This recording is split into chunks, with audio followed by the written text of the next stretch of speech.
Katie with Salty Pearl Crochet, and today I'm going to show you how I use my kitchen scale to gauge whether I have enough yarn for a project or not. Today I'm working on a fun color block dishcloth. I have done 3 rows of salmon and 3 rows of this lovely green, and next I'm going to do about 12 rows of white, so I need to figure out if I have enough yarn in this little scrap ball. So what I'm going to do is turn on my kitchen scale and wait for it to zero out and weigh it here. So I have 9 grams of yarn, and if I'm going to do double this much in white, I'll need double the weight.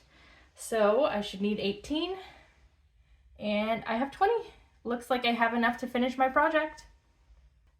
You can also use the kitchen scale to figure out how much yardage you've used in a full completed project and so many other things. I really love this tool. I use it almost every day when I'm crocheting.